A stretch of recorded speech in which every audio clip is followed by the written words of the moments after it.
E aí eu entendia que o advogado é aquele que resolve BO. Chegamos no ponto. Advocacia. Você fez o curso, tal, tudo. Mas o que te levou a virar advogado? O que deu o sinalzinho? Ó, eu quero ser advogado, quero ir para a área de direito. O que foi? Duas coisas. Lembra que eu falei que aos 16 anos eu era comerciante? Sim. Muito bem.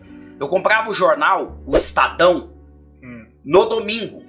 Eu terminava de ler na quinta. Época boa, hein?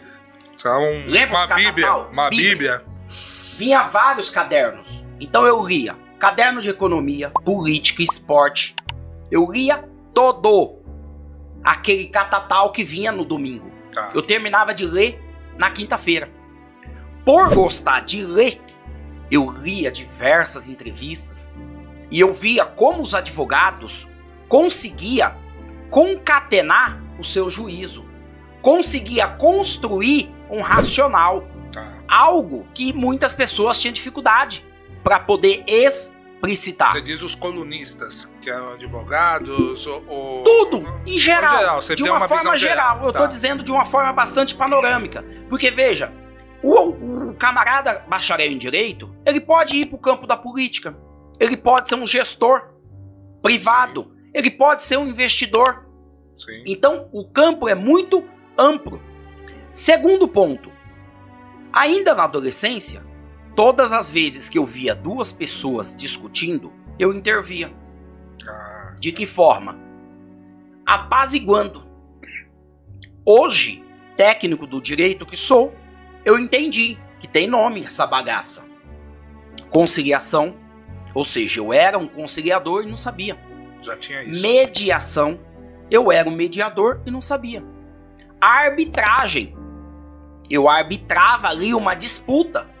Então, e às vezes eu falava, vamos no bar do Seu Genésio tomar uma tubaína. Eu não tinha um dinheiro, um deles tinha que pagar. Ou ficava fiado no bar do Seu Genésio. Resumindo, você não era o isqueirinho que botava mais fogo da briga. Perfeito, eu não era esse cara. E aí eu entendia que o advogado é aquele que resolve BO. E quando falamos de BO, eu fui para a advocacia criminal. Que aí, evidentemente, é o BO na veia, é o dia inteiro resolvendo BO. Mas veja, ao terminar a faculdade, e já na faculdade, eu conseguia elaborar algumas perguntas no campo ali, na academia. E aí tinha pessoas que falavam, Ribeiro, faz alguma pergunta aí pro professor. Eu dizia, por que tu não pergunta? Ou o que você quer saber? Ele dizia, não, qualquer pergunta que você fizer é boa. Eu falei, mas como assim, rapaz? Mas eu quero te dizer isso exatamente porque ainda, como estudante, eu já lia 3 jornais jurídicos. Então eu buscava bastante conteúdo. Tinha bagagem. Eu tinha bagagem no seguinte sentido. Eu fazia perguntas elaboradas de modo que a resposta não poderia ser apenas um sim ou um não. Concordo com você, discordo de você. Não. Exemplo. Saiu uma decisão no Tribunal de Justiça de São Paulo. Ocorre que o Supremo Tribunal Federal, ele se manifestou, se posicionou, decidiu de forma diametralmente oposta. E aí eu perguntava para o professor, se o Tribunal de Justiça de São Paulo decidiu dessa forma, a Constituição diz dessa forma, o Supremo Tribunal decidiu diametralmente oposta. Na prova da OAB, como é que eu respondo? Ele tem que discorrer sobre o assunto. Entendi. Ele tem que discorrer. Ele não pode dizer, rapaz, que pergunta interessante, gostei. Ou não tem nada a ver. E eu só fazia a pergunta, eu prestava bastante atenção. Porque se a aula era de civil, eu fazia a pergunta relacionada à matéria civil.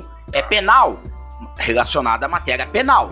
E assim sucessivamente. Não era fora de contexto. Não era fora de contexto. Tirou muita gente da zona de conforto. Hein? Muita gente da zona de conforto. Exatamente por quê? Porque às vezes, a depender da pergunta que você faz, no máximo, ele merece um sim ou não. Quer ver?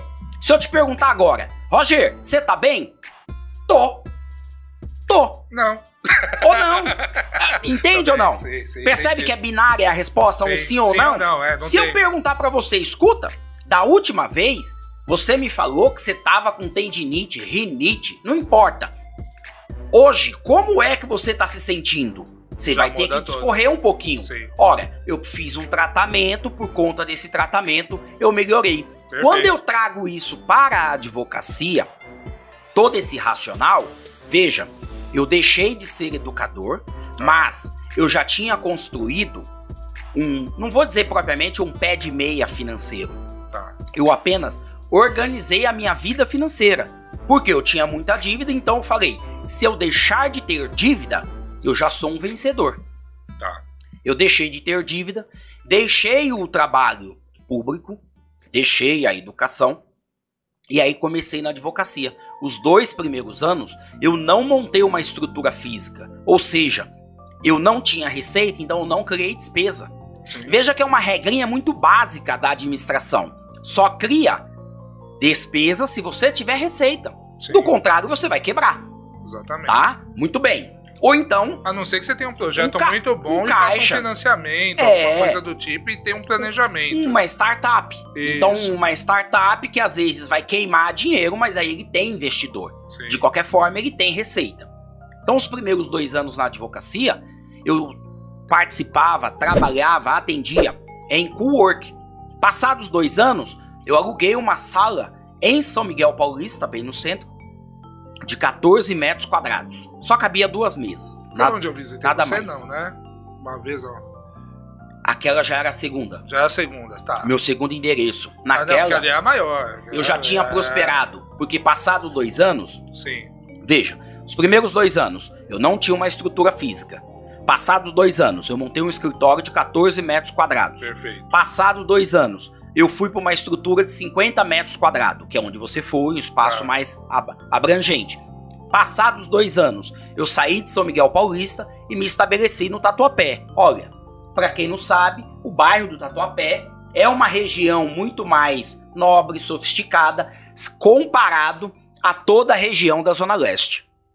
Passado mais 2 anos, eu saí desse sobrado e fui para um outro endereço que é onde eu estou. Este novo eu não Sim. conheço ainda. Esse novo você não conhece, você está convidado, vou pagar seu certeza. almoço, quero que você vá.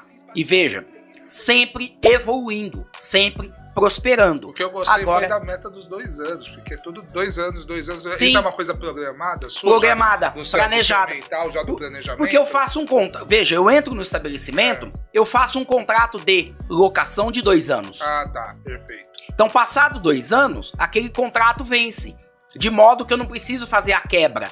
Perfeito. E eu tô sempre querendo atingir uma meta. Sim. Que é o quê? De prosperar. Agora, para eu poder prosperar, eu também preciso atender com ética, com técnica, com responsabilidade. Então veja, por que eu cobro a consulta? Para poder atender o cliente e agregar valor na vida do cliente. Então veja que todo esse sofrimento, todo esse empreendedorismo, todo esse mindset, ainda criança, ainda adolescente, agora, nessa fase adulta, como advogado, tem rendido para mim bons frutos. Exatamente por quê? Porque na advocacia, eu falo para a pessoa, olha, para você me contratar, eu preciso buscar a solução para o seu problema.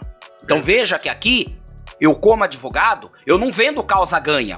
Vem comigo que é sucesso. Sou amigo do juiz, sou amigo do delegado. Ao contrário disso, o que eu digo para ele é, uma boa defesa técnica vai fazer a diferença.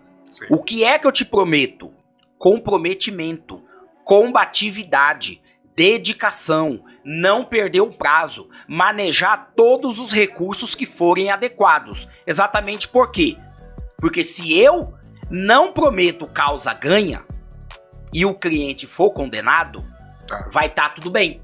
Porque eu falei a verdade. Sim. O contrário é verdadeiro. Se eu prometo causa-ganha e o cliente ele não sai da cadeia, eu vou ter um grande problema para poder administrar. Sim. E aí eu não vou me tornar perene. E eu quero advogar pelos próximos 30 anos, mesmo já tendo uma década na advocacia. É o famoso alinhamento, expectativa, realidade, né? Eu acho que tem que ser transparente, né? Eu acho que nos negócios, né, quando você promete muito e entrega pouco. Nem precisa ser pouco, não entrega. Não entrega. Não entrega, por uma existe razão. Uma frustração existe uma frustração em uma das partes. Né? Então por isso que tem que ter um alinhamento e muito bacana, isso já é uma visão, né?